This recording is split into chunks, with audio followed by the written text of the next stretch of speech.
સર્વપ્રથમ અહીં ઉપસ્થિત સર્વને મારા નમસ્તે. ઉદ્ધરેદાત મનાત્માનમ નાત્માનમ અવસાદયેત આત્મેવ યાત્મનો બંધુ રાત્મેવ રિપુરાત્મનો. આનો અર્થ છે વ્યક્તિએ પોતાના મનથી પોતાની ઉન્નતિ કરવી જોઈએ અને પોતાની અધોગતિ ન કરવી જોઈએ. ખાલી મન જ સ્વયંનો મિત્ર છે અને ખાલી મન જ સ્વયંનો શત્રુ છે. હવે જે આ મન જે એક વસ્તુ છે ને એ દરેક માનવી પાસે હોય. અને હવે એ મન છે એને હવે આપણે આપણો મિત્ર બનાવવું કે શત્રુ, એ હવે આપણે અત્યારે કેળવવાનું છે આપણી અંદર, કે જેનાથી આપણે આપણી અંદરની જે શક્તિઓ છે તેને ખીલવી શકીએ. અત્યારે તો દરેકના મનમાં ક્યાંક ને ક્યાંક તપોના વાલીઓની તો વાત અલગ છે, પણ બીજા જે બાર સમાજમાં છે એ લોકો માટે શક્તિઓ પૈસા, કોઈ ઊંચી ડિગ્રી કે સત્તામાં છે. પછી કોઈને અન્ય કઈ ઉદાહરણ આપવું હોય તો અત્યારે આપી શકો કે અત્યારે શક્તિ બધા શેમાં માને છે વાલીઓમાંથી? પૈસો, પછી બીજું પૈસો, પોલિટિશિયન, રાજકારણ, હોદ્દો, કોઈ ડિગ્રી, સત્તા, પછી અન્ય કઈ? અત્યારે માણસો શેમાં વધારે શક્તિ માને છે? શેમાં બળ છે? સત્તા, સંપત્તિ, બળ. સારું, તો આપણું જે મન છે એ એક શત્રુ રૂપે આપણને આ શક્તિઓનો જવાબ આપે છે. કે તે જેમ જેમ કીધું કે પૈસા ને છે, એ મન આપણો શત્રુ બનીને આપણને જવાબમાં આપે છે કે પૈસા જે છે એ શક્તિ છે. પણ હવે જો ખરી શક્તિની વાત કરવી હોય તો આપણે મન સાથે ઘડીક વાર બેસીને એને મિત્ર બનાવવો પડે. તો મિત્ર સાથે વાત કરી, મેં મારી રીતે કહું તો મેં મિત્ર સાથે વાત કરી અને પછી જે જવાબ મેળવ્યો એમાં આત્મવિશ્વાસ, વિચારવાની ક્ષમતા, લાગણીઓ, મારી કોઈ પણ કામ કરવાની સ્વતંત્રતા અને મારી કલ્પના શક્તિ આવી. એટલે મિત્રએ મને એવો જવાબ આપ્યો. મિત્ર કોણ? તો કે મારું મન જે છે મારી અંદર જ છે. પણ પૈસાની વાત આવે તો પૈસા ક્યાં? મારી અંદર પૈસા ક્યાંય નથી, જે છે એ બહાર જ છે.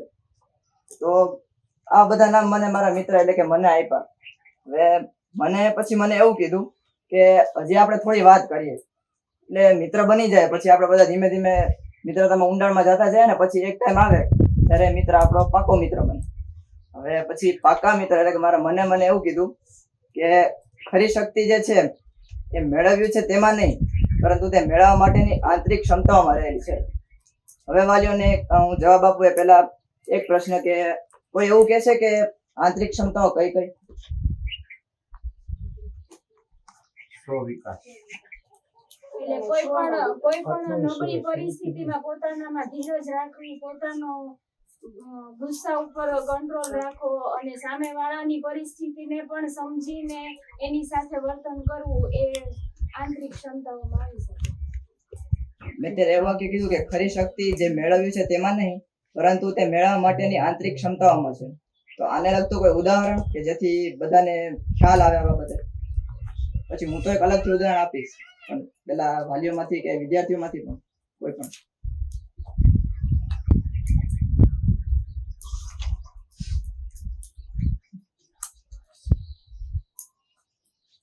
આપણા મનથી કે બુદ્ધિથી અંદરથી કોઈ ભૂતકાળનો દાખલો લઈ અને સમજાવી અને પરિસ્થિતિનું નિરાકરણ લઈ આવી, એ પણ એક આંતરિક શક્તિ આવે.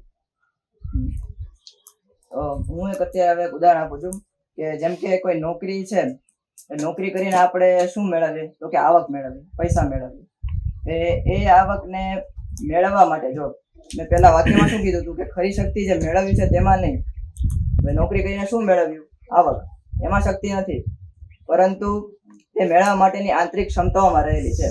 હવે મેં નોકરી કરી, નોકરીમાં હું કાંઈક તો કામ કે કાંઈક તો કરતો હોઈશ ને જેમાં મારી બુદ્ધિ શક્તિ વપરાય, પછી શારીરિક ક્ષમતા વપરાય. એ બધાની જયારે મેં જરૂર લીધી, એટલે મીન્સ એનો ઉપયોગ મેં જયારે લીધો ત્યારે મારી પાસે છેલ્લે આવક આવી. અને આવકને અત્યાર સુધી આપણે બધા શક્તિ માનતા હતા. હવે તો આના પ્રમાણે ખરી શક્તિ કઈ થઈ? તો કે મારી જે વિચારવાની ક્ષમતા છે, પછી મારી જે શારીરિક ક્ષમતા છે એ બધી. હવે તમારા લોકોની સરળતા માટે હવે હું શક્તિઓના મુખ્ય 3 ટોપિક પાડી દઉં. એમાં પહેલો છે વિચાર શક્તિ. હવે જે વિચાર શક્તિ છે એ હું એક કડિયાના ઉદાહરણ દ્વારા, જે 3 શક્તિઓ જેને કીધું એને હું એક કડિયાના ઉદાહરણ દ્વારા બધાની સામે અત્યારે રજૂ કરીશ. એક કડિયો જે હોય એનું શું કામ છે કે દિવાલ, ઉદાહરણ તરીકે આપણે ઘર કે દિવાલ લઈએ તો એને ચણવાની. હવે એક દિવાલ ચણવા માટે એને પહેલા થોડોક વિચાર કરવો પડે કે મારે કઈ કંપનીનો સિમેન્ટ લેવો, ઈંટ લેવી, પછી સિમેન્ટ ની બધું આવી ગયું ચાલો, તો પછી હવે સિમેન્ટ ને કઈ રીતે તમારે કેટલું પાણી નાખવું, પછી દિવાલમાં કઈ રીતે લગાડવો, આટલા એને વિચાર કરવા પડે. તો આ દરેક પ્રકારના જે વિચાર છે એ વિચારના કારણે પછી એ આગળ એનું કામ પાર પાડી શકે છે. એટલે સૌથી પહેલી એક શક્તિ થઈ વિચાર શક્તિ. પછીની એક શક્તિ છે ઉર્મી શક્તિ. હવે ઉર્મી એટલે કે આપણી લાગણી. દરેકની અંદર શક્તિઓ છે, પણ એ શક્તિ કઈ રીતે બહાર લાવવી એ આપણે મનની સાથે આપણે વાત કરીને જાણવાનું છે. તો ઉર્મી શક્તિ એ છે, હવે કળિયો કામ કરતો હોય તો ઘણી વાર કળિયો ખૂબ ઊંચાઈ પર કામ કરતો હોય, એની સાથે બીજા પણ કડિયા હોય, તો ક્યારેક એવું થાય કે એના હાથમાંથી ઈંટ કે કંઈક પડી જાય તો એ નીચે પડી જાય. ઈંટ નીચે પણ બધા કામ કરતા હોય, તો હવે એને એકવાર તો અંદરથી એવું થાય ને કે હું એટલી કાળજીથી કામ કરું કે નીચે જે કોઈ પણ છે એ લોકોના હિત માટે એ લોકોને કઈ વાગે નહીં. પછી બીજું એક એ પણ હિત જોવે કે આ જેનું ઘર છે એ લોકો શાંતિથી આમાં રહી શકે, લાંબો સમય આગળ ટકે, જેથી એ લોકોને હેરાનગતિ ન થાય. એ રીતે એ લોકોની જે કઈ પણ આંતરિક લાગણીઓ છે એ આ રીતે સળગાઈ આવતી હોય છે. એટલે આ પણ એક શક્તિ છે. અને ત્રીજી અને છેલ્લી શક્તિ છે કાર્ય શક્તિ અથવા તો શારીરિક શક્તિ.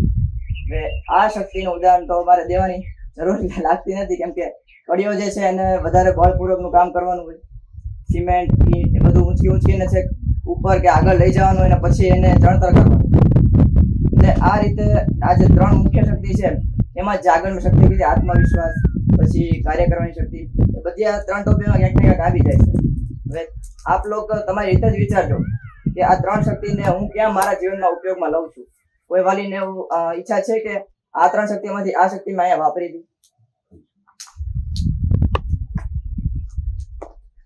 બધા સામે રજૂ કરવું હોય કે આ મારું એક ઉદાહરણ છે, જેમ કે મેં કડિયાનું ઉદાહરણ લીધું તો આ ત્રણ શક્તિ એક ઓલામાં આવી ગઈ, એવી રીતે કોઈને ઉદાહરણ આપવું છે? હું પેલા એક જોબ જ કરતો હતો, જોબ થી બીજું કોઈ કરતો નતો. તો વચ્ચે એક સમય આવ્યો કે એ સમયની અંદર મને ઘણા બધા શીખવા માંડ્યું. એમાં હું એક સિલાઈ મશીન છે, તો ફ્રી બેઠા બેઠા મેં સિલાઈ મશીનને જોયું ને તો મને વિચાર આવ્યો કે આ વ્યક્તિ કરી શકે તો હું શું કામ ન કરી શકું. એટલે એ જોઈને મને વિચાર આવીને મેં ટ્રાય કરીને હું અત્યારે શીખી ગયો છું. મને 30-40% સિલાઈ કામ ફાવી ગયું કે જે મને ખાલી જોવાથી એમ થયું કે જો આ વ્યક્તિ મારી વાઈફ જ ચલાવે છે, તો મારી વાઈફ ચલાવતી હતી કે એ ચલાવે છે ને હું ફ્રી બેઠો છું તો હું આ કંઈક કરું છું. તો 10-15 દિવસ થયું તો મેં શીખું તો મને ભાઈ આવડી ગયું. એને પેલા ચલાવવું કેમ, એમાં સ્પેર પાર્ટ કેમ જોઈન કરવા, એમાં રેલ લગાડવી, એ એક શક્તિનું જ કામ છે. એ એક શક્તિ શીખ્યા પછી એમાં તમે આગળ વધી શકો. તો મેં એક એક્સપિરિયન્સ મારી લાઈફમાં કરે. અને સરસ વાત કરી કે જે એમને એક સિલાઈ મશીનનો એક્સપિરિયન્સ છે, તો પહેલા એમને વિચાર આવ્યો કે આ રીતે મારે કરવું છે. પછી એમને જ્યારે એને શીખ્યું ત્યારે શીખવા માટે એમને ક્યાંક એવી લાગણી જાગી છે કે આટલા આ એક ખાલી આ એક કામથી આટલા લોકોનું હિત થાય છે, આ કામ પણ મારે કરવું છે. એટલે એમણે વિચાર કર્યો, પછી એમાં એમની ઉર્મી પણ જોડાઈ અને છેલ્લે એમાં શારીરિક બળ તો જોઈએ જ કોઈ પણ કામ કરવા માટે. એમનો પણ એમને સમન્વય સારી રીતે કર્યો. જે કોઈ વાલીને આવી રીતે ઉદાહરણ મારે એવું થયું કે મને અંદરથી એવી ઈચ્છા થઈ કે હું તો ઘરે ફ્રીમાં જ બેઠી જઉં છું, બાળકો સ્કૂલે આવેલા જાય, નોકરી વહી જાય, તો કામમાં પછી તો હું ફ્રી જ છું, તો મારે કંઈક કરવું જોઈએ. તો એના માટે એવો વિચાર આવતો